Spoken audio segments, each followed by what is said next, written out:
An error occurred. Are we live? Says we are. Oh. Says we're live. Let's see. Let's run that one more time. Let's run it back.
You are now tuned in to the Lineman Lounge, the world's thickest sports podcast, with your hosts, Mike and Evo. Como están, bitches? This is the Lineman Lounge. I am Mike. That is Evo. It is Monday night. We don't normally come to you guys on Monday night, but there has been so much shit that has happened over the last 4 days that we couldn't wait until a Tuesday or a Wednesday. So you're getting that illegal or legal tampering free agency Monday night with me and my guy Evo. Oh man, how you doing? We've been trying to keep up. Twitter apparently is not working right now. I think Twitter was hacked earlier today is what I was reading. Yeah, from Elon, he says that was apparently from the Ukraine region that they were hit with a cyber attack. And maybe that's what's going on, because if you were there for the very, very beginning of the stream, you might have seen us pop in, because it said stream failed. So I don't know what the fuck was going on, but that's just X having a little bit of a, just messing up. Yeah. It's all good though. Having a shit. And if you guys just heard it, Evo's got the machine hooked back up, the sound machine. So we have some additional fun things that could happen on the show. I'll try to get this out on Twitter as we go, but my God, dude, there is so much shit to go over today. We're going to have to go way back, probably to the 5th, when a lot of these big time signings starting to happen. Max Crosby. We talked a little bit about Alex Kappa in the last episode, but we got a ton of stuff to go over. But my man, before we start diving into all the free agent signings, or not signings yet, but technical agreements, how you been? How was the week? You were in Alabama not too long ago, just last week. Everything go good? Yeah. It's nice to be back home. Sleeping out of a hotel is never super awesome unless you're there for some salacious anniversary or something like that, where you just completely mess up a room. But I was in a Holiday Inn Express and Suite, so I wasn't getting into any of that. So yeah, good business trip. Good to be back here, and super excited because look, I've been pumping this. I've been pumping it. Like, the NFL offseason feels like it just gets shorter and shorter as far as the time between the Super Bowl and hitting free agency. Like, we had the scouting combine, just a week ago, and now we're already into the legal portion of tampering. We already kind of hit the illegal portion earlier, which was that scouting combine, but now we're in the legal portion. It's awesome. Super excited, especially when you're in a situation like my team where you have just oodles of cap space to work with. We haven't done a ton yet, but they're edging me right now. I feel like they're just edging me. We've done some stuff. I wish we'd stop doing stuff already. I wish we'd already stop. I don't know what Andrew Barry's thinking. We're gonna get there. Oh my God. Oh, don't worry. We'll talk about it. But look, before, we have to lay the groundwork of what led up to the legal tampering period, right? Yeah. There's a lot of stuff that happened over this weekend, to the point that when I messaged you yesterday and said, hey, do we do a Monday show? I think my phone auto corrected, because in my head I was like, we need to do a show now. And we almost should have done one yesterday and today, because so much happened over this weekend. So many new contracts, so many signings, just things that really, really shaped not just this upcoming season, but like this free agency period in general. You've got huge names being traded all over the place, big restructures, big extensions, things like that. So where do you want to jump into this first, Mike? Gosh, so let's go way back in time. We'll pick it up at Davante Adams was released by the Jets. They cleared $29.9 million in cap space. Davante Adams has since been signed to the Rams. So that was kind of one of the bigger names that we expected something to happen with Davante Adams.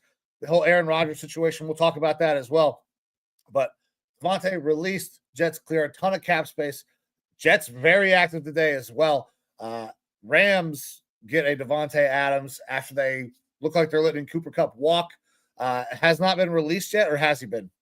He hasn't been released, but the Rams have come out and basically said that if they cannot get a deal to materialize before the official start of the new league year, they will release him to get that cap relief that will come from that release. And I fully expect that to happen, because the thing is, if they trade him, so much money, I think close to 20-something million goes to his new team, and that's just not tenable right now. I say that, but then you look at some of the contracts that have been doled out today. Now, Cooper Kupp is removed, a couple years removed from like insane season, right? Right. But he is older. We haven't seen that same productivity. So there's question marks that would lead you to not want to pay the 20 plus million. You'd rather get a 2-3 year deal with the guy where you can put incentives in and backload, where it's not all going to hit your cap all at once, and you have outs in case he is not cooked. I don't think Cooper Kupp is cooked, but just in case that he's not the guy that was a $20 million wide receiver.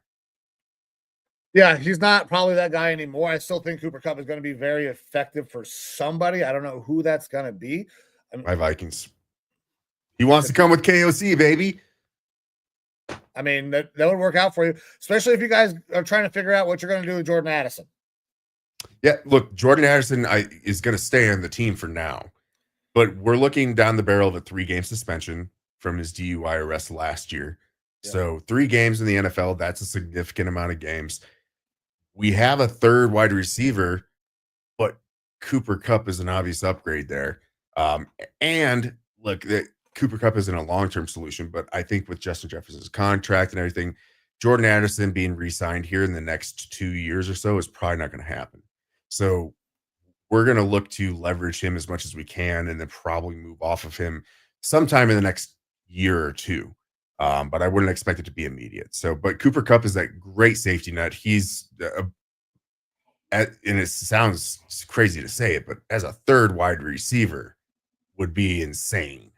Like just an embarrassment of riches. And I think that we'd be a really good spot for him to go. We've got the money for it. We've got the roster spot for it. He knows KO. He's worked with him before. It would be a really good fit for us, unless someone's going to come up with a big money offer. But at that point, why aren't you trading a 6th round pick for him? I mean, Debo went for a 5th. You can probably get him for less. Yeah, I would imagine you probably could. You can probably get him for pick swaps at this point. Anything to move up for the Rams, they'd probably take it. We talked a little bit about Saquon Barkley in our last episode, that massive extension, 2-year, $41.2 million extension. Very much deserves it. We talked about Tyler Lockett being released. More news coming out of Seattle today, though. DK Metcalf, or not today, that was a couple days ago now. Jesus Christ, it's hard to keep up. That DK has been traded to the Pittsburgh Steelers. and signed a massive extension to go along with that. They're going to have 2 big-bodied, physical wide receivers out there in Pittsburgh, and absolutely nobody to throw him the fucking ball. Yeah, it's fun. Well, we'll see if Aaron Rodgers goes there or not, because that's the scuttlebutt right now. Absolutely fucking nobody to throw him the ball. I hope Aaron Rodgers goes there. I'm praying that he does. I mean, it might actually finally be the nail in the coffin for Mike Tomlin if Rodgers goes there, just because Rodgers is, oil and water to any coach and organization at this point. But it is fun to look at all the memes out there of DK Metcalf and George Pickens being in the same locker room, and just fights and all the shit that'll come with it. Just 2 aggro type of dudes. It'll be interesting. Look, they are putting together that, like, I'm pretty sure they've signed some linemen, some O-line talent, possibly either that or O-line talent has left. I don't remember which. I think it was their left tackle left. All right. Well, either way, they've got 2 good receivers on the team. No running back, no quarterback, and a questionable offensive line. So things are going in the right direction. Yep. I love what they've done. Huge contract to a receiver and nobody throwing the ball. Love it. Absolutely love it. We talked to Zach Bond getting an extension as well. Joey Bosa, I don't know if we got into the Joey Bosa news. That came on the 6th. Has been released, creating $25.36 million in cap space for the Chargers. Joey Bosa, outside linebacker, was playing more of that role with the Chargers. I personally think Joey should be a down 4-3 end. He's always like been his brother. Yeah, he's always been better in that role anyways, in my opinion. He never goes backwards. And it's interesting that the choice was made with the Chargers organization. Bosa, the injuries, Khalil Mack, the age, but they decided to go ahead and re-sign Khalil Mack, get that deal done, but they move off of Joey Bosa. Where do you think Joey lands? What immediately makes sense? Because it feels like he's going to want to probably go somewhere that he can play against the Chargers. Look, the obvious is that, he's already had conversations now with the 49ers. And that feels like, a place that he would probably be willing to go and potentially even take less money. You're talking about a Joey Bosa that is, what are we looking at here? Almost 30 years old, 29 and a half years old. That isn't necessarily the twilight of your career, but he's already made a lot of money. He was making over 20 million AAV per year. He's made the money. Now he can go. He could probably get a pretty reasonable deal where he's still making good money, but he gets to play with his brother. It's going to be a question of whether or not the 49ers want to spend that sort of money on him. I mean, they do need to retool the defensive line, but obviously him and his brother are going to be tied. It creates complications. The family always creates complications. If one of them ends up getting cut or something, you kind of probably got to cut both of them at some point in time or move on from both of them. That sort of situation happens. But it makes sense to me. Otherwise, anyone that's looking for, I wouldn't even say a rotational guy at this point, but a full-time, 4 or 3 down, hand in the dirt defensive end probably makes sense. But like, it seems like kind of a match made in heaven to get the Uber MAGA brothers together up there in San Fran. You know what I'm saying? Yeah, they will. Trump will definitely be in town to watch the 49ers if he gets both the brothers. Mm-hmm. They love that horn. Yeah. Oh, the horn got me. All right, so the next big news that happened on that day, I don't really want to talk about, but Deshaun Watson had his contract converted, $44.7 million of his salary converted into a signing bonus. Added another void year, so we'll be kicking that can farther down the road. However, it did create $35.8 million in cap space, which was then subsequently used to pay Myles Garrett a fuckload of money after he said that money wasn't his motivation. Yeah.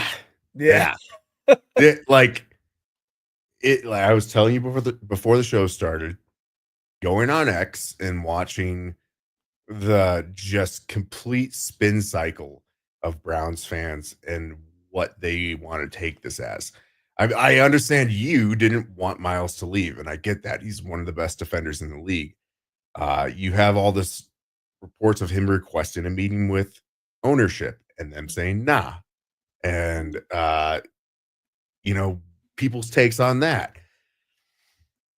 I don't know that right now there probably isn't any like true good positive like this is great. The fact of the matter is you have Myles Garrett on your team. Yep. That's a positive. Yeah. That's what you have to hold on to and grasp onto and be happy with, because he just jumped Justin Jefferson as the highest paid player in the league. $40 million a year as a non-quarterback. Max Crosby was making a little bit more for just like a day and because he got a gigantic deal. And then Garrett comes in 40 mil a year average, jumps Jefferson's contract by 5 million to make him the highest paid non-quarterback in NFL history, which is an insane amount of money. Right. Yeah. You really have to hope that Garrett doesn't fall off a cliff. Hasn't shown signs of it or anything like that, but obviously he's aging. You guys are tied to him for quite a while now, which is good or bad, however you want to look he at has it. a no trade clause. Yeah. So however you want to look at it, it's a good thing. It is funny. He did have a lot of rhetoric about wanting to leave for a championship. Yeah. And that stuff, money solves fucking problems, man. It solves a lot of problems. Jimmy will spend the shit out of his money. And it's less about that though. It's more about like it's not like, oh, he just took money instead of getting a championship. You could make an argument that if he really wanted the championship, he should have been willing to take less money. But at that point, why would he be staying with the Browns as well? Like, taking that much money hurts your team's potential. It's signing free agents and re-signing their own guys and things like that. And so you are kind of cutting yourself off at the ankles if you did truly want to shoot for a championship. So there's a lot of factors that go into all this, obviously. But $40 million a year will solve a lot of problems, because I can guarantee you that Andrew Berry did not convince Myles Garrett that the plan that he would sign up for involved us going out and trading fucking DTR and a pick to bring in Kenny goddamn baby hands Pickett. So I don't know what the fuck we're doing. I wish we'd stop doing stuff. I'm glad we signed Myles. We had to fucking do the Deshaun thing, but we need to sign a linebacker, go out and re-sign Taki. He was really good here. He was great in the system. Put him back here. Bring him back home. Like, get some small pieces and just draft the goddamn quarterback at 2. I'm fully in on quarterback at 2 now that Myles is back in the fold. I want Shedeur at 2. That's what I want. Well, you did get some small pieces in the hands of Kenny Pickett, your presumptive new starting quarterback for the 2025 season. Potentially a bridge for a rookie quarterback. How early you'll get that rookie quarterback, obviously, still a question, because there haven't been a whole lot of answers with any of those top 3 teams that are vying for a potential first-round quarterback. Titans haven't made any sort of external moves yet. Your team obviously has secured Kenny Pickett, who is 15-10 as a starter. You could do worse, I suppose. And then you've got the Giants, who are apparently flirting with Aaron Rodgers as well. Made the move for Stafford and did not get it to execute. But they did bring back the Paisano Passion, not Danny Dimes. Whoa. No. Not it. We don't know where he's going yet. Yeah. No word on Danny Dimes yet. But I did see a report. Browns are interested. Probably was a little bit too much money, I guess, which is why Pickett's your man. Yeah, I would have taken Danny Dimes over Kenny Pickett in a fucking heartbeat. But and just to recap, this was a trade. Yes. DTR and a 5th round pick. Yeah. For Kenny Pickett. Which you guys had a lot of picks. You did have a lot of picks. We had a ton of picks. We needed to get rid of some of them. Yeah, we still do. I don't understand the Kenny Pickett thing. There are, I don't know, 10 other guys that I can name off the street. Jacoby Brissett. Jacoby Brissett is the guy who should be here as the veteran who mentors the rookie quarterback, in my opinion. We've had a lot of names. We've had Joe Flacco tossed around again. It doesn't make any goddamn sense to bring Joe Flacco back. You can toss out any name you want. Gardner Minshew, he's not a mentor, but Jacoby Brissett is a mentor. He did it last year in New England. He's done it here in Cleveland with Stefanski and had success. He knows the system. Jacoby Brissett is the guy that we should go out and get to mentor our young rookie quarterback, who should be Shadur Sanders, and then Kenny Pickett can be our emergency third. I don't know what he's going to do. I'm not sure his hands are big enough to hold the water bottle. So I don't understand the point of going out and giving up an extra pick for Kenny Pickett, where this is a year where you can get depth along your offensive and defensive line. And that's exactly what we need. Well, who knows? Maybe he's the next Sam Darnold. He's not. Who was the biggest domino to fall in today's free agency. Sam Darnold, as I was kind of expecting after a trade happened in Seattle. Sam Darnold ends up going there, gets himself a nice deal. It's probably $7 to $10 million average per year, less than it would have been had he had a good final 2 games of the season. But Sam Darnold is expected to be the new starting quarterback of the Seattle Seahawks because another trade happened over the weekend. Yes, it did. Geno Smith was offered a contract by the Seattle Seahawks, an extension that was going to pay him $40 to $45 million a year. He turned it down and requested to be traded. And of course, he goes with his old head coach, Pete Carroll, to the Vegas Raiders for a 3rd-round pick. You know what? That's not bad compensation to get back for Geno, because I don't know if I want to pay Geno Smith $40 to $45 million a year. Yeah. So you get a third back for him, and then you can do the same. You can try the same thing with Darnold. And Darnold's average value is what? 40? He got $100.5 million on a total on a 3-year deal. So 33? he got the Baker Mayfield contract, except for it didn't have inflation involved at all. So they basically got him for the Baker deal. Look, if I'm Seattle, if you're trying to do like a soft kind of rebuild, 3 years of Sam Darnold, you're not absolutely tied to him. All right. We've seen teams be able to move off of quarterbacks. It's not like that deal is fully guaranteed. I want to say it's like 60 mil guaranteed or whatever, which is basically 2 years. So they can move on from Darnold in a year or two if things don't work out, which question marks there. And you could go with a rookie or something like that you draft this year and develop. But it makes sense for Seattle to do this because they're able to move the Geno Smith contract off of their books. They replace it with a little bit more expensive Sam Darnold. However, you just got, like 8 years younger at the position with a guy that was putting up volume stats last year. You don't know if that's going to be able to continue like it did with Geno. But you're basically doing a 1-for-1 swap for a younger guy in many ways. That also provides you some flexibility that if you do end up going after a rookie, you can decide the rookie's better and trade Darnold if you need to or something like that. Yeah, you're going to take a financial hit, but also you're providing yourself an avenue going forward in the future where things could be good. If Sam Darnold plays like he did last year, and that's a big if because Seattle has offensive line issues. Mm-hmm. Pressure is a problem for Darnold, as we saw those last 2 traded away one of the best weapons at going and getting a deep ball in the league. Tyler Lockett's gone. DK Metcalf's gone. You have JSN. And not like you've got a bit of a running game, but there's definitely question marks there. That's why I've been banging the table now. Seattle's got to be really in on that wide receiver market when it comes to the draft. Golden from Texas, I think might be a perfect type of fit there for him. Just saying it now, so it's out there in the ether. But like they need more receiving options there for Sam Darnold if they want him to be successful, and they really need to invest in that offensive line. But for the Raiders, I think this is a really solid pickup because Geno Smith, you've got the age and everything. As far as I know, his deal hasn't had any sort of a restructure to it or anything yet. I'm sure that could come in the future, but the Raiders had a lot of cap space going into this offseason.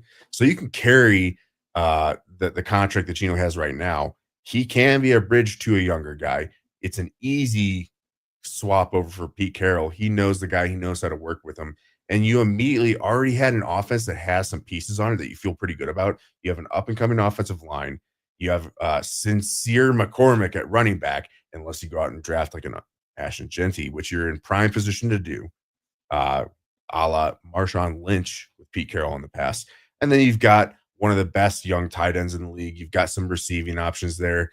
Like, this offense could have a relatively quick turnaround there in Vegas based on these couple moves.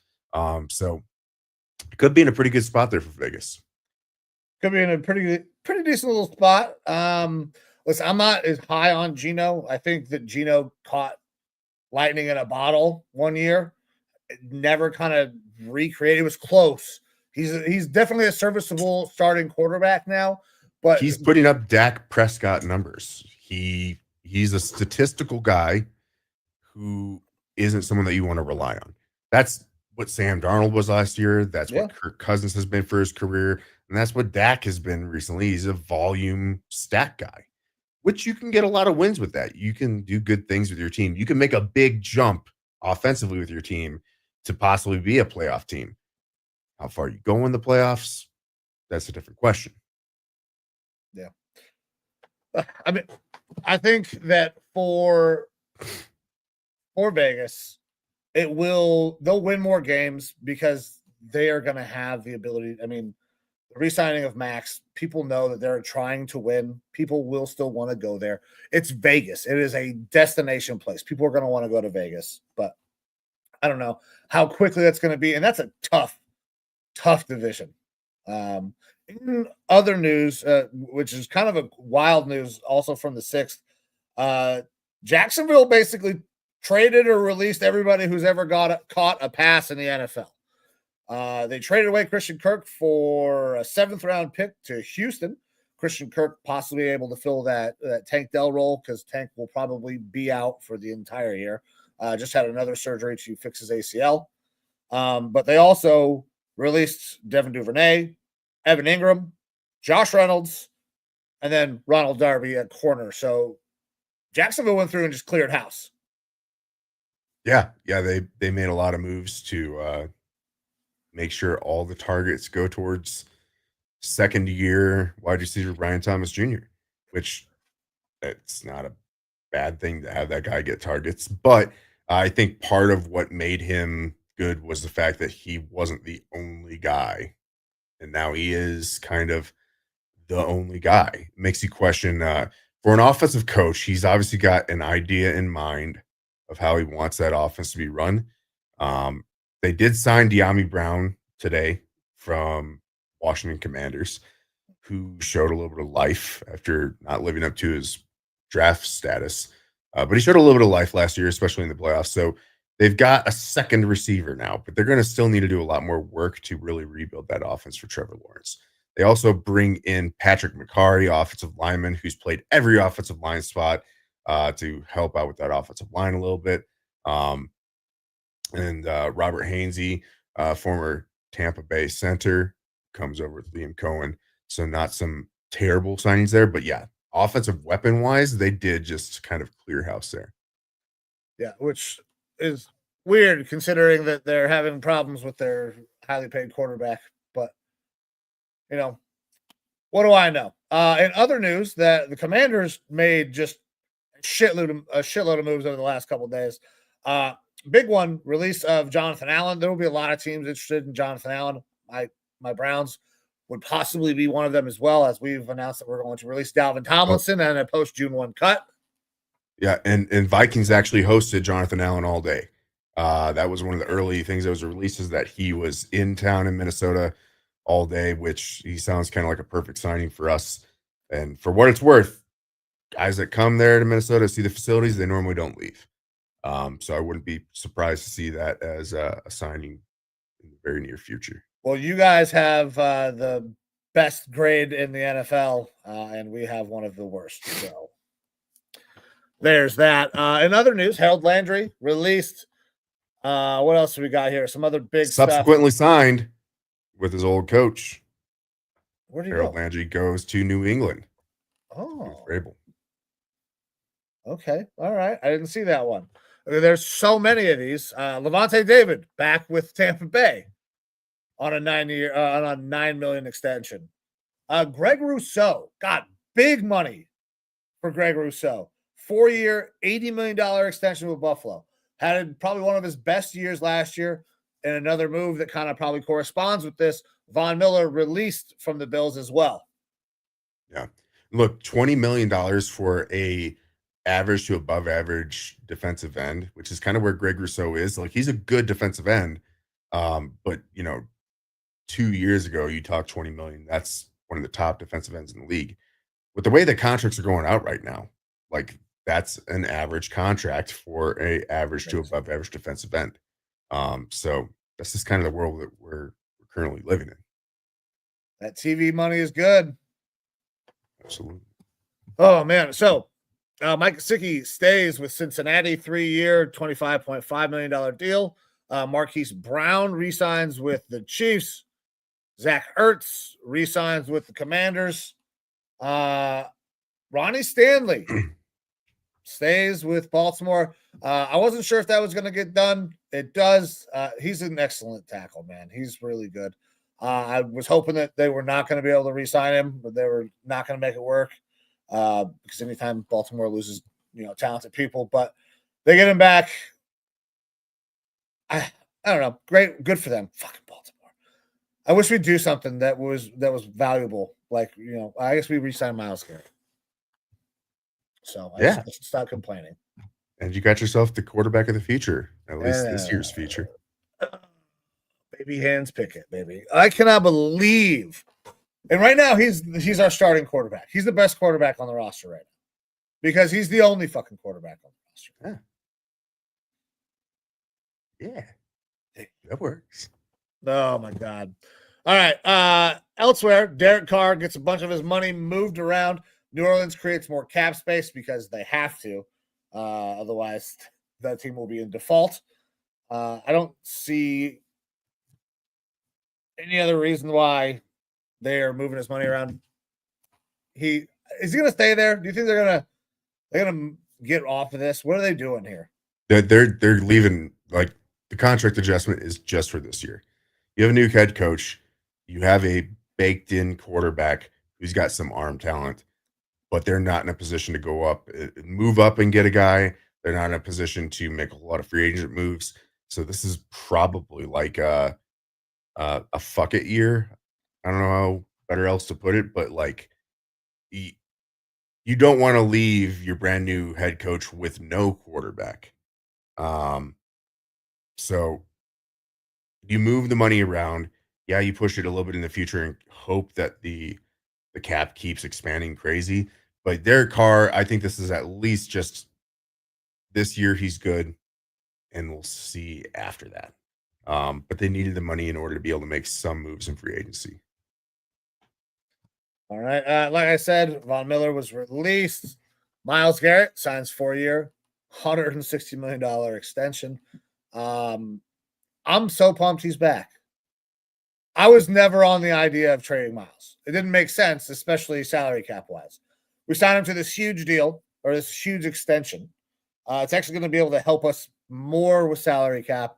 And the way we're seeing money go out, like you've brought up, $40 million is a lot, but he's probably one of 3 names you bring up, best player in the NFL that's not a quarterback. So he deserves to be in that conversation, I think, for that top money. Now, we need to bring in some help. A lot of help still. Anyways, I'm going to get off of the Browns. I don't know what else to say, man. I'm tired of no quarterback. Kenny Pickett doesn't move the fucking needle at all. I can make an argument there. No, you cannot. There is no fucking way you can make an argument that Kenny Pickett. I don't care what his draft position was. You have seen him play football. Do you think Kenny Pickett is better than DTR? I think it's 6 and 1, half dozen the other. I think that he's at least marginally better than DTR. Like, he was the starter of the Steelers a not a very good Steelers team. Not that he was a great quarterback, but like he was a starter there, failed starter. The limited time with Philly being in a better organization last year probably helped him out a little bit. But with that sort of level of quarterback play, not last year, but the year before, you guys were a playoff team until Flacco kind of gave you guys a boost. Yeah. All right. If you guys are able to retool enough, if you're able to fix that offensive line and get a run game back, Kenny Pickett can bring back what you guys kind of had 2 years ago. Is that good or great? Not necessarily, but you were able to show that it's playoff worthy football, especially if you have a defense playing like they were 2 years ago. Of course, Kenny Pickett isn't the long-term answer unless he has some resurgence like a Geno Smith, a Sam Darnold, something like that, a Baker. You would have had to have a surgence to have a resurgence. Sure. Well, okay. Same can then be said for Geno and Sam and all that. I'm just saying that you needed someone to be able to play quarterback, and you wanted it to be someone other than a DTR, obviously. Yeah, so DTR was not going to work. Kenny Pickett? Give me Gardner Minshew. Sure. That's probably a lateral type of move. Jacoby Brissett. I still want Jacoby. That who should be fucking starting. Yeah. Look, and I don't necessarily disagree there. But I'm just saying, like, this move doesn't not make sense. You need a quarterback. You got a guy with starting experience. It's not like the world's going to burn down if you have to start him and people are going to expect like more from him than he gives you, which could be a bad year. And if you do end up getting a rookie quarterback and decide to move on to him, like it's a pretty logical step to move on from Kenny Pickett towards a rookie. So it's not like some sort of PR fiasco or something. I'm just saying there's still a path to success. It's not an easy one. It's a rocky one. But you guys got your quarterback, and I think you should be happy about that. You got Kenny Pickett, and dude, he might have small hands, but he's got a gigantic heart and probably a decent little cock on him. Perfect for Cleveland. You're not going to convince me that this is going to work out in any fashion. Watch him have an incredible year, and we're going to cut back to this clip. Okay, that'd be great if he has an incredible year. My dude, it's Kenny Pickett.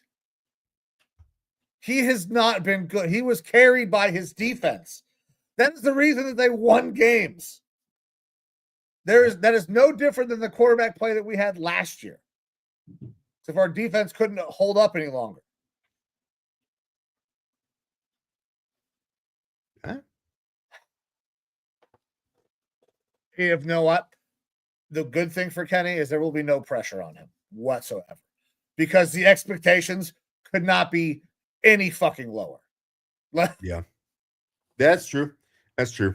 Well, did we have any more big moves or anything that happened over the weekend before this morning that we wanted to Josh Allen. I know we've dabbled a little bit. Yes, Josh Allen gets an insane extension.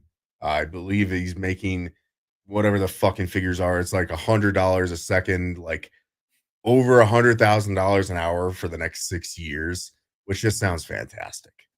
Yeah. 6-year, $330 million extension coming off the MVP season. Excellent time to capitalize. Long extension. He is going to be a Bill for his entire career. That's just the way this works out. Yeah, he should be. But yeah, if you're the Bills, you don't let him ever walk or trade him or anything. You Myles Garrett that motherfucker. If he gets upset, you just pay him more money. Throw more money at him. Yeah. Just for Haley alone. Keep Haley in the Buffalo area. Dude, yeah. Why can't we get some more Haley and Josh over fucking Taylor and Travis? Kelsey. Yeah. Listen, I love Taylor and I love Travis. I also like Josh, and Haley can fucking sing too. I think. I'm pretty sure. She was in Pitch Perfect. Yeah, she can fucking sing. And she's a great actress. Anyways, sure. So that is the last. I mean, DK Metcalf got traded. We talked about that. Yep. Nobody's going to be able to throw him the ball. And then we come to today. Today is the 10th. Finally, we are on today. Today, this morning, great 9 o'clock my time, noon Eastern, and we get into motherfucking legal tampering, period. Yes, legal tampering. Anyways, that was fantastic, by the way. Fantastic. Pretty sure we're gonna get a copyright ding for the NFL stuff, but maybe not. No, it was only played for a couple seconds. All right, we'll see. I mean, I always tell my lady it doesn't count if it's only for a couple seconds. That's true. I agree. Yeah, but no, we had looking at Spotrac right here. We had well over 60 signings today. A lot of stuff. Obviously, we talked about some of the big ones, but one of the biggest names to fall originally looking like he was going to Carolina. But I thought it was weird when they didn't say, they said they're still finalizing the contract details of Milton Williams, defensive tackle from the Eagles, going to Carolina. And nope. In swoops New England with their checkbook. Milton Williams signs with the Patriots, 4-year deal, $104 million. Annual average value of $26 million. Really good deal for a guy who's been a rotational interior defensive lineman, but lots of pressures. Obviously, he's going to move into a full-time role. Mike Vrabel understands you need to put guys in the trenches, so you're buying high on this guy, hoping that he actually can fulfill that full-time role. He was a guy that I for sure wanted my Vikings to look at and go after. It is an expensive contract. It's a little bit more than I was thinking he might get. I thought he might be closer to the 22 mil a year range, but 26, obviously good money for him. He's got to take that. Yeah, I don't know how you can't take it. Excellent signing. It was a little awkward to hear about the Carolina stuff. And then I didn't understand, there were people that were going after I'm sorry, I just lost my train of thought. Anyways, great signing for the Patriots. Yeah.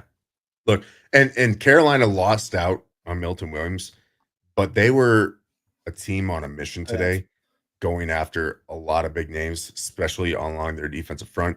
We'll get going through that here in a little bit, but just because they lost on Milton Williams doesn't mean that team did not get better. And it's kind of tough not to get better with how little talent they had.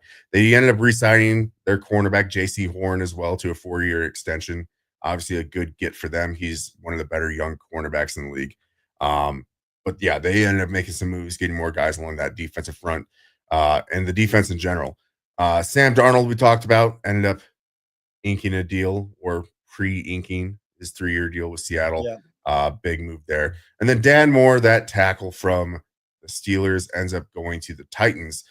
Big deal. Now, I thought Dan Moore was fine. I didn't think he was 4 years, $82 million, $20.5 million average fine.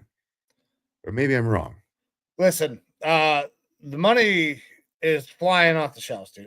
There is so much money to go around. And Tennessee is a team that absolutely needs to attack that offensive line. Their offensive line was not good last year. They might be bringing in a rookie quarterback. You got to build something. So if you have to overpay, then you go out and you overpay to get an offensive lineman, a starting caliber offensive line. Do I think that Dan Moore is $20.5 million a year as a tackle? No, I don't.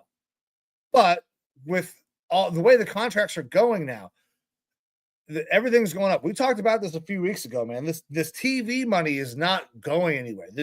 The salary cap is going to keep going up and up and up. So we're going to see some guys get overpaid, especially with markets being reset. We've seen it happen a couple times this year already, the market be reset. Yeah, for sure. Look, there's a lot more signings here. We had Josh Sweat going from the Eagles over to the Arizona Cardinals, 4-year deal, paying him an average of $19 million a year.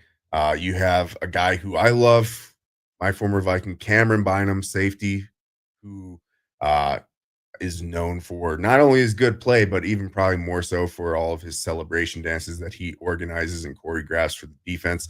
He leaves Minnesota and is headed to Indianapolis, where they had a big need at safety. and they get him on a 4-year deal, 60 million, 15 average per year. He's a guy that I would have liked the Vikings to have looked at re-signing for that amount. That's around where I was kind of expecting him to go, which leads me to believe that we might be looking towards another big fish that's out there. Javon Holland, I'm looking at you, buddy. That would be a great signing for us. But I'm sad to see Cam Bynum go. Indy's getting a great dude there. Carlton Davis, moving on from the Detroit Lions, heading over to New England, veteran cornerback.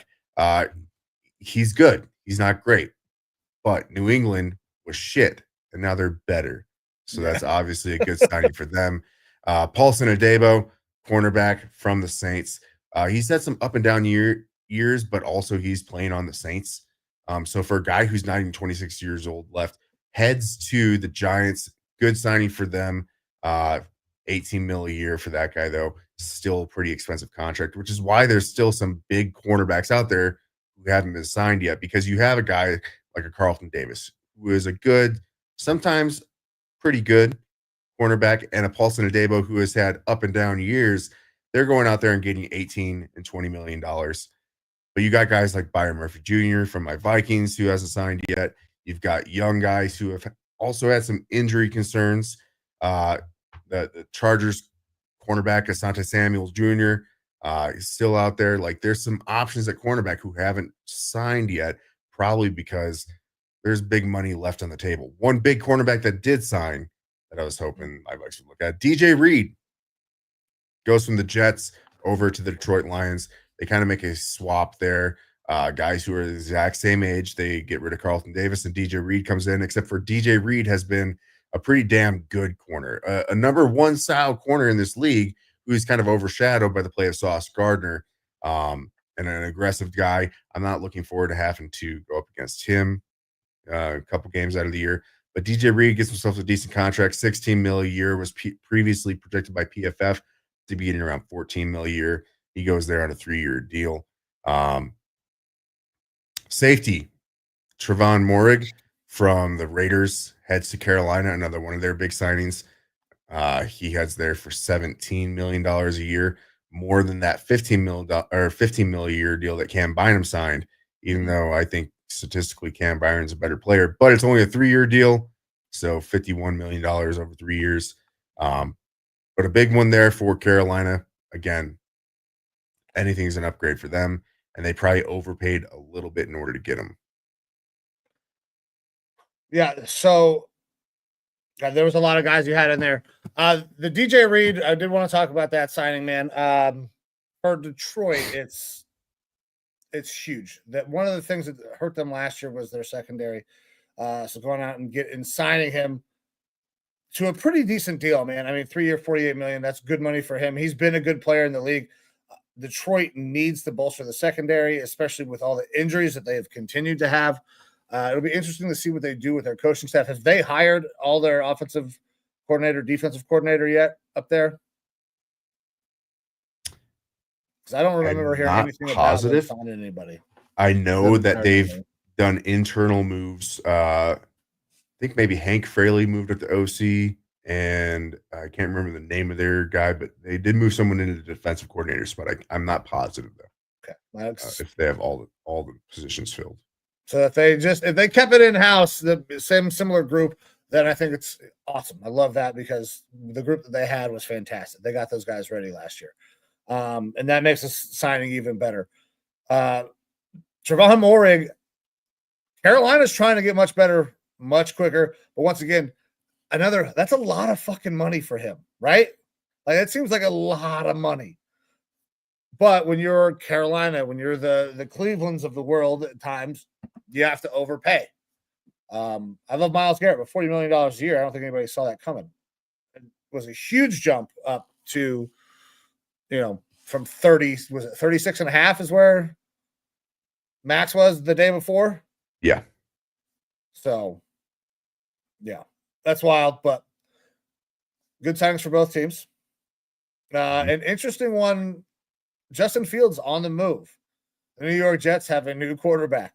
It's not Aaron Rodgers, Justin Fields, which opens the door for Aaron Rodgers to potentially go out there and be the quarterback of the Pittsburgh Steelers. I'm waiting for that. It's going to hit like fucking sweet victory because they're going to suck so bad with him at the quarterback spot. But are you excited for Justin Fields? You're a little worried, man. This is fucking New York, and it's the Jets. That place chews people up, spits them out. And Justin Fields has kind of been tossed through the ringer a little bit already in his career. Yeah, it'll be interesting to see what happens. I'm not sure who the offensive coordinator is out there right now, but obviously I trust their head coach. He is trying to bring in a little bit of that moxie, I'm sure, that he had from Detroit. You have Justin Fields, who showed the ability to be in a run-first offense. You've got good running backs there. You also have a previous connection of Justin Fields with Garrett Wilson. They know each other from college. Maybe they can link up a little bit more. You have a guy who can go out there and start and play games. You already had Tyrod Taylor there, so it gives you some options where you're not completely floundering, having to start, I don't know, Kenny Pickett. I would say another name that I would rather start over fucking Kenny Pickett would be Tyrod Taylor. True. Well, you don't have that option right now because he is a New York Jet along with Justin Fields, but they got some options there. And I think that they understand they're in New York. It's not going to be like a 1 year flip it, turn around, and everything is back good as gold unless they get aggressive in the draft and try to move up, or maybe a falling Shadur Sanders is there for him. And that's their idea of the future. But either way, like, I'm okay with the signing. They get him 2 years, I believe, 20 mil a year, 30 guaranteed. So it's not an insane contract for a guy who is proven to be at least an adequate to above average at times running style quarterback that helps play well in the elements out there. So not terrible. And it gets them out of Pittsburgh, so you don't gotta deal with that. And you could have, an Aaron Rodgers move in, which I think the only thing, like, I don't really care where Rodgers goes as long as it's not the Vikings. What I would love to see has been rumored as a possibility. Yeah, look, and I went on a diatribe about this, and I will diatribe again. It's the silliest, stupidest fucking thing, and it goes to show that NFL reporters will just say whatever trash they fucking hear. They obviously have no common sense in listening to that fucking story. But I digress. Aaron Rodgers, the only thing that I think is better other than him just going to some shit place where he's also going to be bad would be for the league to show him you aren't wanted and nobody signed him. Like, that would be pretty fucking cool too. Because anything that we can use to hit his ego, which is fucking bullshit, I would love. But look, all these rumors and shit saying Rodgers to Minnesota, it makes zero fucking sense. The same way that everyone being like, oh, the Vikings really want Sam Darnold back. Sure, we wanted Kirk Cousins back last year too. We offered him a very modest contract, low money, low years, and said, hey, we are also drafting your replacement, and he wanted to leave. Obviously, he's going to do that. I could fucking go out there right now and say, I want to sign Aaron Rodgers for $1. Are you going to report that? Apparently, NFL reporters want to report that. Of course, every team's going to have interest in Aaron Rodgers. Maybe they want him to be the janitor. There's going to be interest. That's just called good business. You leave the doors open. But there's no one in their right state of mind that thinks that the Minnesota Vikings would go out there and want to sign Aaron Rodgers. Why would you want to bring in a toxic, cancerous fucking attitude? That's not going to drive with the type of team that Kevin O'Connell has created there. Like, that's not the type of player they want on their team in general. You have a guy in JJ McCarthy who they love, they laud about, and you want to have him be the quarterback of the future. You're going to bring in a guy that is going to have an emotional meltdown if fuck, you Goose, eat my ass. You're a fucking clown. You're going to bring in this guy who is possibly going to have an emotional breakdown if JJ McCarthy wins the starting job, because that's the obvious route they want to go. They want JJ to become their starter. You don't draft a guy in the first round to let him sit on your bench forever, right? It just doesn't make sense for them to want to bring Rodgers in. You have all this cap relief from getting a guy like Kirk Cousins off your books. So you're going to bring in talent to put around the young quarterback and see what you got. Either you succeed or fail, but you're going to do it by surrounding JJ McCarthy with good pieces, not by bringing in an old, washed up piece of shit quarterback in Aaron Rodgers. So by all means, Pittsburgh Steelers, go for it. And shame on those fucking reporters for not adding any context. Like, of course, the Vikings are interested in bringing in Rodgers. It's not likely because they've got no need for a washed up piece of shit quarterback, but we're going to report it anyways. That's Rodgers' camp trying to fucking build a market for him. Plain and simple. Yeah. But you know what I am excited for? When that moment comes where he signs with the Steelers.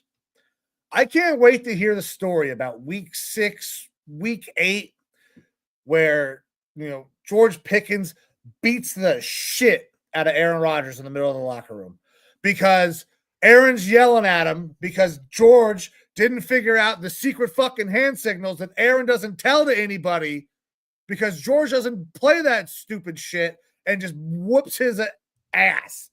I would love to see for that story to happen. There is no way that if Aaron Rodgers goes there, the personalities of Aaron Rodgers, George Pickens, and DK Metcalf are gonna fucking mesh. I know Hard Knocks apparently is not coming to the NFL this year. They're going to follow around Bill Belichick with the Tar Heels because no team wanted Hard Knocks around after what happened with New York last year and the Saquon Barkley situation. But goddamn, would that be good reality TV? Like, that's pure old school Vince McMahon, WWE, put it in the locker room and just, out comes John Cena version of the fucking DK Metcalf and fucking George Pickens tag team, just fucking putting him through a table and pouring fucking purple Gatorade over his ass. That would be fantastic. But I don't know. We're talking a lot about a guy who doesn't even have a contract right now and isn't wanted by people. We had a lot of other signings. We're going to kind of roll through a bunch more of these. Talanoa Hufanga from the 49ers safety ends up going and signing with the Denver Broncos. A strong defense gets another strong defender there. Good signing by them. Treshawn Wharton, defensive end and defensive lineman for Kansas City, ends up leaving for Carolina. Another big signing for Carolina. A rotational guy in Wharton. But they need anybody that can play at a starter's level. So 3-year deal for him, $15 million a year, not a bad signing. And then obviously we talked about Devontae Adams headed over to the Rams to be the new number 2 guy next to Puka. We'll see who gets to wear that number out there because they share the same number. I'm sure that Devontae will let Puka keep his number.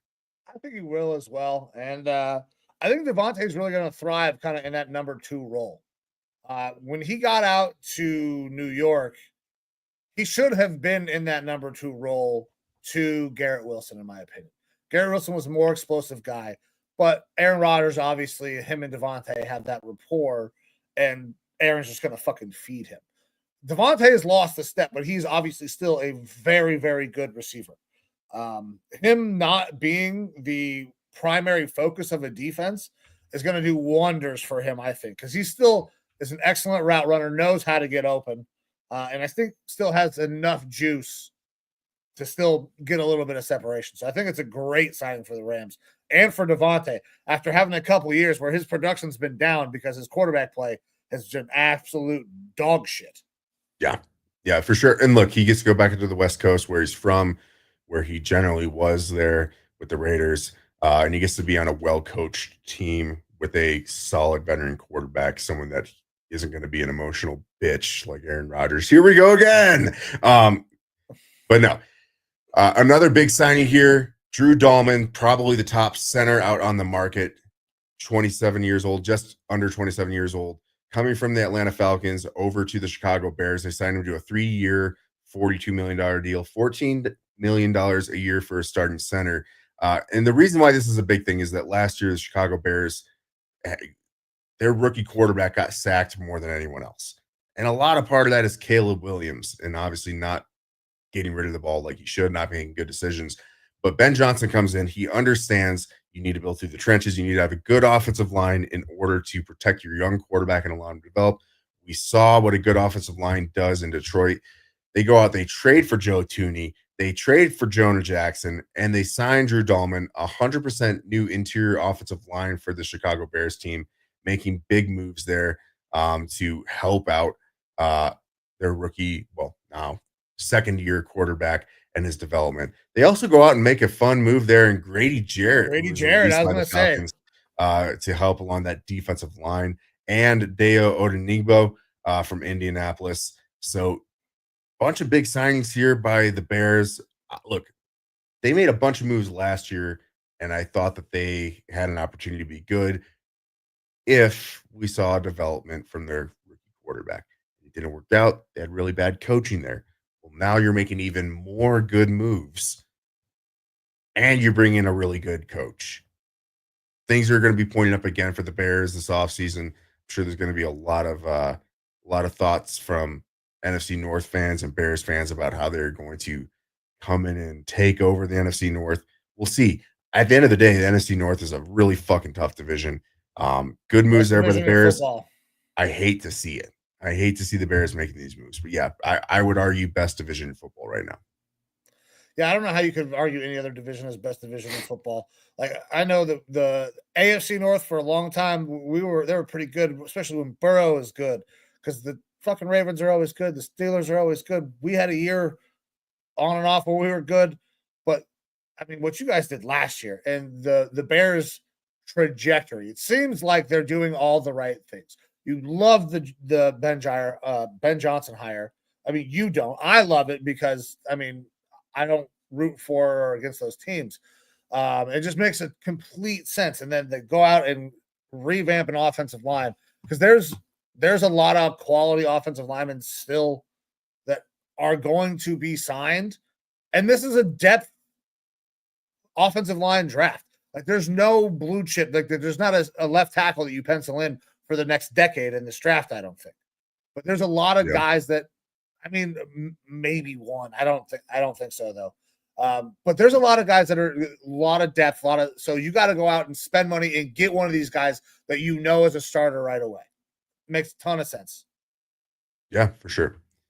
Moving along, Josh Palmer, wide receiver for the Chargers, ends up going to Buffalo, going to fill in one of those kind of number 3 roles. It feels like they have a lot of guys who are kind of that number 2, number 3 type role players. Josh Palmer is the next in line there. Because Matt Collins leaves in free agency. Can't remember where. Somewhere. I just saw his name as I was scrolling through here. Matt Collins, New England. New England. Another decent year, $8.4 million deal. I think that one just happened. Yeah, right before we started the show, Matt Collins leaves. Brandon Stevens, cornerback, goes from Baltimore to the Jets. Darius Slayton signs a big deal to stay there in New York with the Giants. Wonder if he knows who's going to be passing the ball this year. Maybe they have an idea. Robert Spillane, Vegas Raiders linebacker, ends up going to New England. This seems like a perfect kind of hire signing for Mike Vrabel. Spillane, hard-nosed linebacker, was kind of one of the highlight linebackers, high-volume tackles for that Raiders team last year. And he's going to be the same type of dude there for that New England Patriots team. He's a plus linebacker. He's more that box linebacker that you're looking for, not necessarily the big coverage guy, but a good signing there for New England. Jalen Moore, moving on from 49ers to Kansas City, left tackle. We'll see if Kansas City's found a left tackle that is going to be good for them. That has been the bane of this Kansas City team, is finding tackles. Yeah.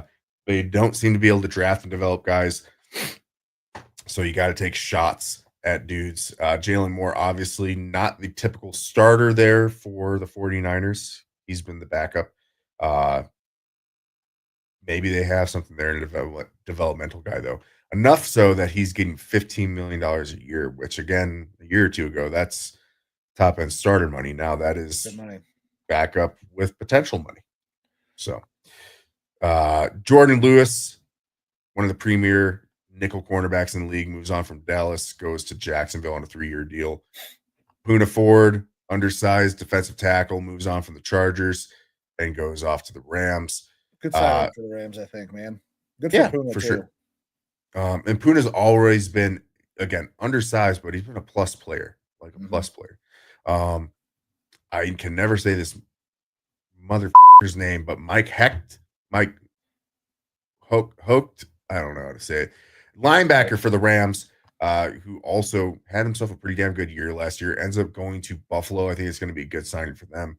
3 years, 24 million, 8 million a year, kind of a bargain deal there for a no-name guy that actually played pretty good ball last year. Morgan Moses moves on from the Jets over to New England. 34 years old. He's an average starting tackle, but again, they need upgrades everywhere, and so average play is an upgrade. They're doing their due diligence there in New England to at least bring in veteran players that are going to be able to support this team and make them better than what were they 3 and 14 last year. Yeah. Not very good. Not very good at all. But another team that wasn't very good and it had a lot to do with their running game makes an interesting signing. The Cowboys signed Javonte Williams, 1 year, $3 million. Now, listen, when Javonte came out, we both kind of liked him. He was an explosive back coming out of North Carolina. Had some like big playability, but injuries have kind of stolen those things that Javonte was coming out of college. He's been beat up a lot in Denver. And now he's getting that contract to go down to Dallas. This feels like Jerry grasping at straws again at the running back position. Like, you have a young guy already. Why not draft somebody in this draft that is loaded with running back talent? Javonte is not a guy that you bring in for anything more than depth, I think. So to see this signing on like the first day doesn't make any sense to me. Not that Javonte is a terrible player, but the Cowboys have so many other needs, and running back isn't where you want to spend your money in free agency because it's a loaded fucking class. It is a loaded class, but I'll say this. The Cowboys have no one else at running back. Deuce Vaughn is the only guy on your roster, and he's kind of that third down back at this point. He's the only guy. Javonte Williams, I actually like the signing. For $3 million, he's very cheap. It's a 1-year deal. He has shown outside of the Sean Payton offense to be a really good running back, and it just never really worked out. It seemed like Sean Payton couldn't get any of those running backs to really work with him. Javonte Williams is a guy for around that amount of money, is a guy that I was looking at my team shooting for. So, look, they needed somebody. Rico Dowdle is a free agent right now. So bringing in a Javonte Williams was still on the team. No, he's a free agent this year. Okay. And Rico Dowdle is also, I think, like 28 or 29 years old, surprisingly. He's not a young dude. So Javonte Williams, I don't think he's even 25 years old yet. Tons of room to still develop. I think that you get a guy who can at least be a rotational runner with Deuce Vaughn and probable rookie that you'll bring in at some point. But I don't think it's a bad signing for them. I actually like this for the Cowboys. I don't think that Javonte Williams is the guy that I'm looking for to be the. I mean, I guess at $3 million, but that's the thing is there's no running back out there in the free agent market right now that's necessarily the needle mover. You could make some arguments like a J.K. Dobbins if he stays healthy, is a good option. And I know that you and I both aren't super high on him, but Najee Harris is out there, but he's going to cost $10+ million a year in this market right now to bring in, and you might not be getting a whole lot more than Zeke Elliott production later in his career. Zeke Elliott production from him. So like I think that Javonte Williams is a middle of the range floor, but a high ceiling if he starts to hit on what he was when he was playing for UNC and the Broncos earlier on in his career. So I'm not terribly against this one. I just like piling on the Cowboys, I guess. Yeah. Look, I don't blame you. I don't blame you because that's about the only move that they made today. Let's see here. Other stuff. Patrick Jones, linebacker for my Vikings, ends up getting signed by the Carolina Panthers. Patrick Jones had his best year last year, and he was able to capitalize on that with a 2-year, $20 million deal to go to Carolina. Sorry to see him go, but there was no way that we were signing him with the outside edge rush talent that we had in-house. Wasn't going to make any sense. Hassan Reddick moving on from the Jets after all the turmoil there last year. to go to the Tampa Bay Buccaneers on a 1-year, $14 million deal. Again, this is Hassan Reddick, who was traded from the Eagles to the Jets and said, I don't want to play here, and basically sat out a majority of the year. It's a little bit scary for him to go, I guess, to Tampa Bay, unless this is really where he wants to go. But he wasn't traded this year. He decided to sign here. So Tampa Bay, you should be okay. And look, they were hurting for edge rush help. So Hassan Reddick has shown to be a pretty solid edge rusher. He's had some years. When he came onto the scene and down there in Arizona, when was that Jones got hurt, he blew up that year. Turned it into a great contract, parlayed that with the Eagles, and then this last year when traded to the Jets was apparently just not going to fucking do it.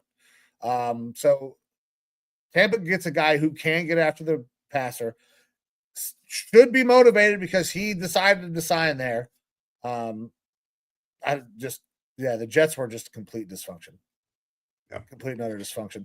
But a guy that we talked about when we talked linebackers and our prospects, Drake Greenlaw, big signing for the Broncos, man. That defense that might be the best defense in the league when you consider all the things that they've done to add to that defense.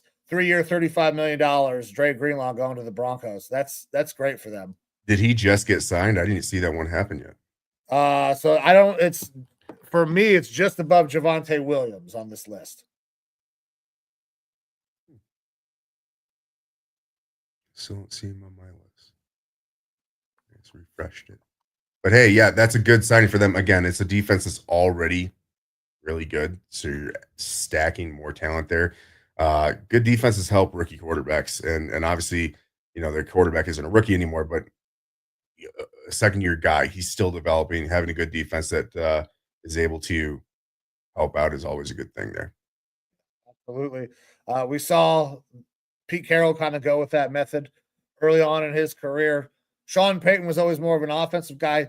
Definitely seems to be leaning into the defensive model of they win championships, and if you can keep the scores low, get the ball back, you can throw it within 5 yards 40 times a game. What's up? I'm not seeing. What's up? 1 hour ago, Broncos to add Drake Green. Okay. Yeah. So another big signing. The show. Charvarius Ward goes to the Colts, 3 years, $60 million. That's a lot of money. Charvarius, very good player though. Yeah, he's getting older, showing some of the age, but the Colts' biggest issues this offseason revolved. I mean, we could point towards quarterback. I don't think they're going to fix that, but the defensive backfield specifically, a big issue for them. So going out there, getting Cam Bynum and Charvarius Ward, definitely shoring that up. It frees them up so much in the draft where they don't have to feel kind of beholden to going after those spots. Might open them up for a guy like a Tyler Warren at tight end or something like that. Add some more weapons on offense so they don't have to feel bad about it going after them. Yeah, I don't know. They're going to have to find some weapons. They got to find somebody who can throw the ball. I still don't know. It's out of the realm of possibility. Daniel Jones. Yeah. Apparently, Daniel Jones is still in contact with the Vikings and the Colts. Those are the two options that he's weighing right now of where he wants to go. I mean, obviously, I would be cool with Daniel Jones coming back to be the backup. But I understand if he wants to go and hunt for another starting role, because that's a definitely gettable starting spot for him. Vanilla Vic could be, and it's weird to say this, could be an upgrade there in Indianapolis. Yeah, I think he would be. Anthony Richardson didn't complete 50% of his passes. Over half the time he failed. And there's only like one good thing that can happen when you throw the ball and two bad fucking things. It was a terrible, terrible year. Great signing of Charvarius Ward. They got to figure out the quarterback spot though. Because I don't think Anthony Richardson, unless there is just some sort of massive leap that happens this year, he's not going to be the answer. Yeah. And look, apparently there was conversations and talks about whether or not there was a trade market for Anthony Richardson, and apparently there was none. I don't know why there would be. I mean, it depends on what you're trying to trade him for, I guess. If you're trying to trade him for a seventh. There's only one team in the league that honestly makes any sense for Anthony Richardson to be on, and it's the Eagles as the backup, because he could do similar things. You could push his big ass for 2-3 yards every time. Yeah. That's about the I can see only that. place that I would find value in going to trade for Anthony Richardson, because I don't think that he does anything like Lamar Jackson does. He still runs, but it's a very different style. The only place that has a similar play style that would fit him would be the Eagles as a backup. And not looking at purely play style, but I mean, like, if you have any team that has a good coach at developing quarterbacks, uh, it still astounds me how few passes Anthony Richardson has thrown in his life. Like, through college and high school up to now, I think he's got less than 1,000 total passes. Crazy. And you're looking at some quarterbacks 600-700 a year in the NFL. So the amount of development that this guy still needs is significant. And so with that, you know that he's athletically talented. You know he's got a big, strong arm. You sit him behind, a talented quarterbacks coach for a couple years, something like that. You might be able to resurrect something out of him, maybe in a place that's being called quarterback rehab university. We'll trade a seventh for him. I wanted him real bad a couple years ago. I know you. You were ready to trade up. Yeah, I was. And with Kevin O'Connell, who knows what he could have been. Hopefully he didn't get too ruined there in Indianapolis. But he sounds like he's going to be the starter, at least for now, until they do something like sign a Daniel Jones or something like that. Not to get too far off of my Vikings, but we did make a couple signings today. Cornerback Isaiah Rodgers from the Philadelphia Eagles, 27-year-old guy. He signed into a 2-year deal, pretty inexpensive contract. And I'm about this. The guy's had great PFF grades. He didn't play in 2023 because he was suspended by the league for a whole year for gambling. He allegedly was putting money. This is when he was playing, I believe, for the Colts. He was putting money on the Colts to win games and said it was for his family who was in Florida and it wasn't legal to gamble yet. If you're going to bet on anyone, bet on yourself, I guess, on the Colts, right? But either way, he sat all 2023 out, but he's had pretty good PFF grades since then. Obviously, he was in a little bit of a rotation last year as an outside cornerback with Darius Slay and James Bradbury, but still put up good numbers there with Philly. So I think that this is a boundary corner signing for us. That is a low risk, low money, nice signing there. And I'm assuming we got some more breaking news here. Yeah, new breaking news. Kyle Juszczyk is no longer a 49er. He has been released by the 49ers in a surprising move. I felt like Kyle Juszczyk was bound to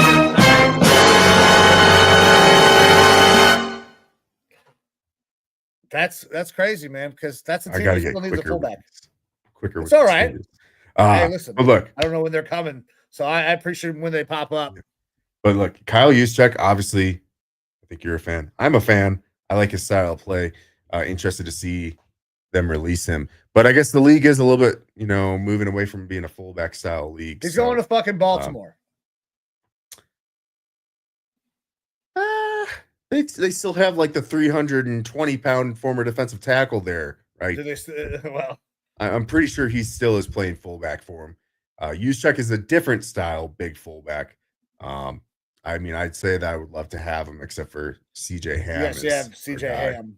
Yeah, the hammer himself. If we're going back to the Stefanski offense, we may be putting the fullback back in our offense. So I would sign Kyle Juszczyk because I know that he can do more than just fucking be a fullback.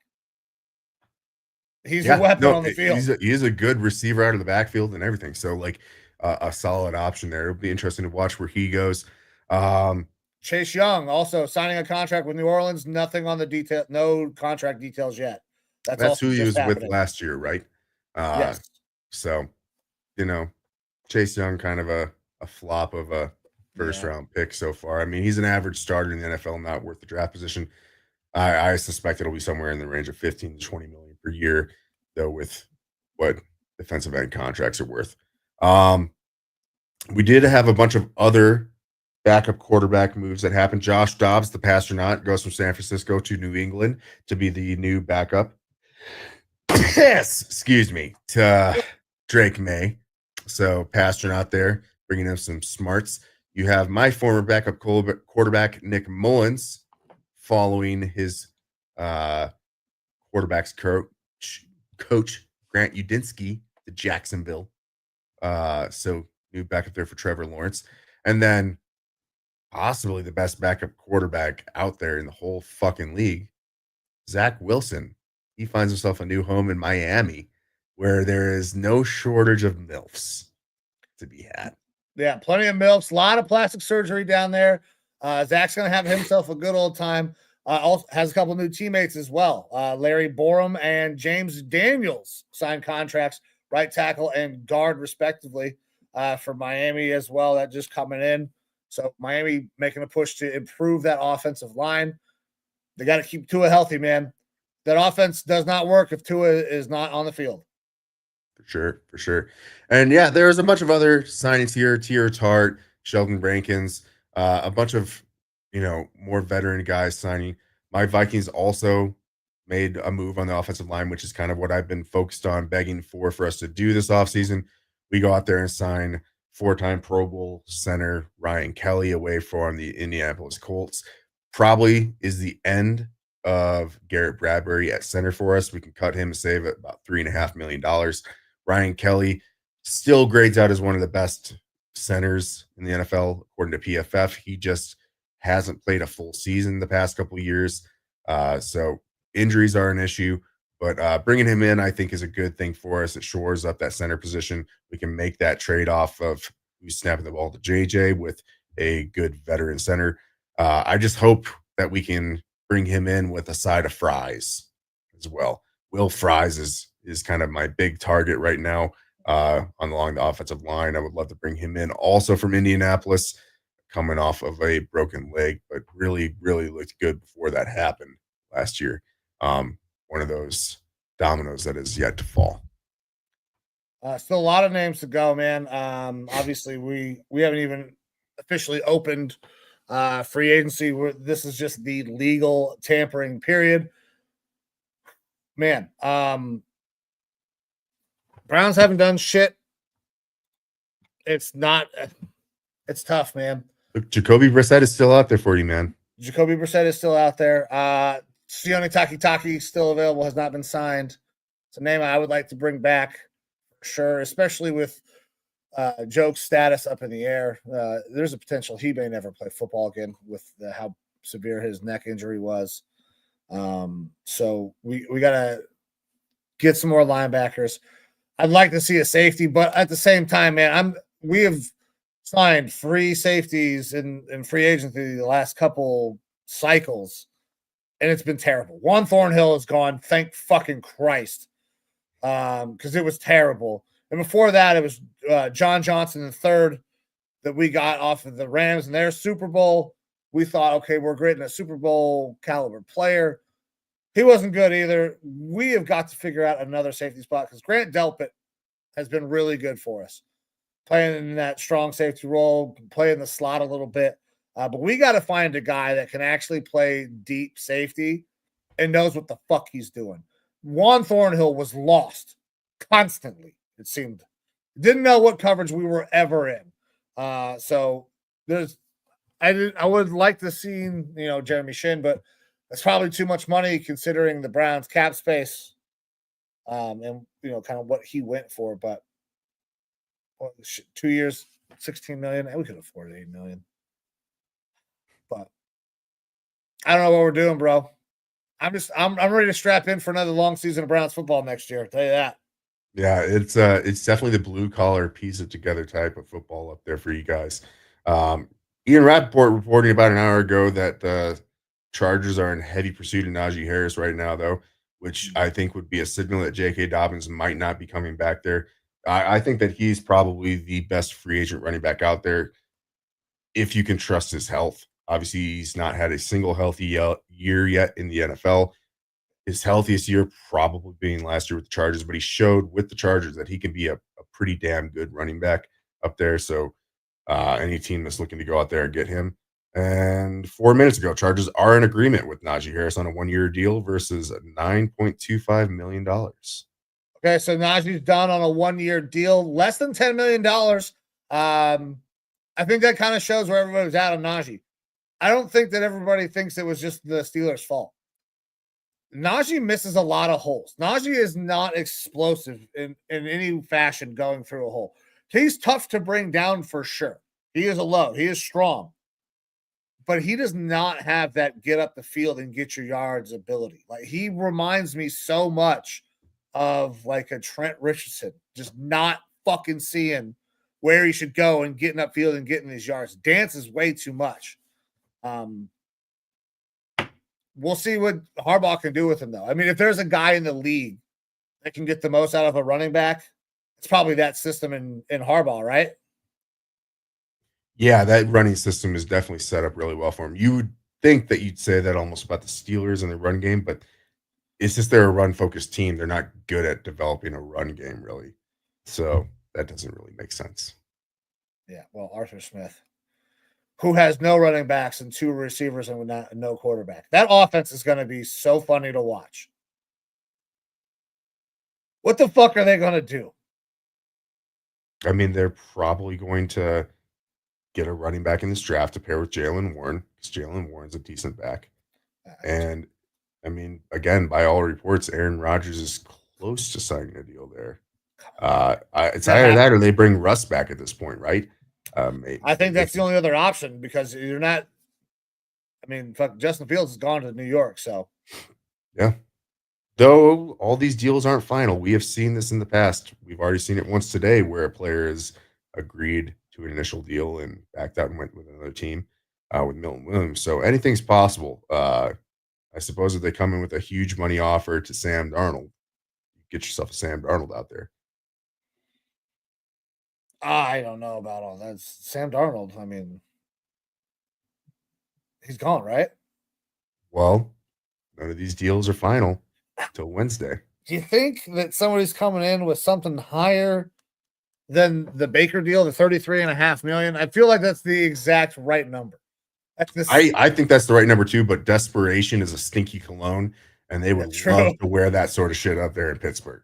So you never know. Let him give 45 million to fucking Aaron Rodgers instead of 35 to Sam Darnold. That'll be really interesting to see what the contract number looks like. I bet it's over 40. It's got to be at least 40, I bet. I would love it if it is. Me too. I mean, I hate the idea of giving that guy more money, but like I just got done going off of how I would love to see him not get signed by anybody. That's true. Just to hurt his ego. So the more money that he gets, the more it boosts his ego, probably. And that sucks. But here's the thing, though. As soon as it becomes apparent that nobody's going to sign him, you know what's going to happen? He's going to go have some sort of surgery or something.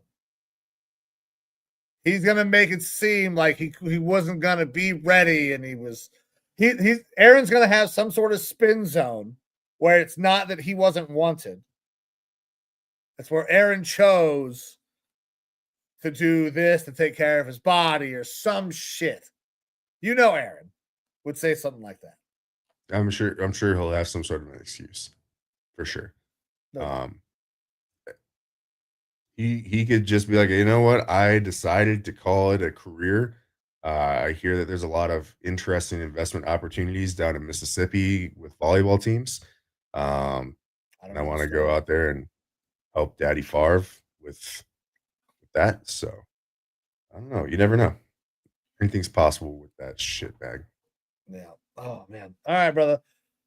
Well, now let's hit another refresh real quick before we get out of here. See if we got anything else crazy. Najee Harris. Nope. Dan Skipper. No, that's about it, man. I think that's the latest news. We're coming up on an hour and a half here, brother. We ready to get out of here?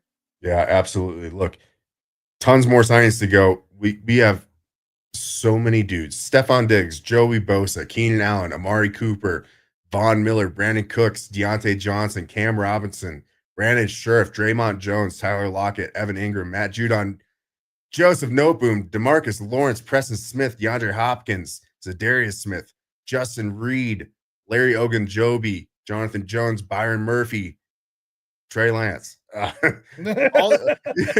Shitloads of names as I just scroll through here. Not signed with anyone yet. Still available. Free agency is not even started, and we still got a shitload more to go. It's going to be exciting over the next 48 hours to see how this all shakes out. I mean, I'm pumped. Hopefully, I'll see some good things from the Browns. Hopefully, you'll see some good things from the Vikings. And hopefully, Aaron Rodgers signs with Pittsburgh. But, guys, with that, we're going to get out of here. This is the Lineman Lounge. I'm Mike. That is Evo. You can interact with us anywhere on social media. You got X, Facebook, Instagram, TikTok, and our YouTube. Head on over to the YouTube. Hit like, share, subscribe. We'd greatly appreciate it. But with that, we are going to get out of here. Thank you very much for spending some time with us. Time is the most valuable commodity that you have. So anytime you give some of it to us, we are forever grateful. But I'm Mike. That's Evo. This is the Lineman Lounge. We will be back next week. See you.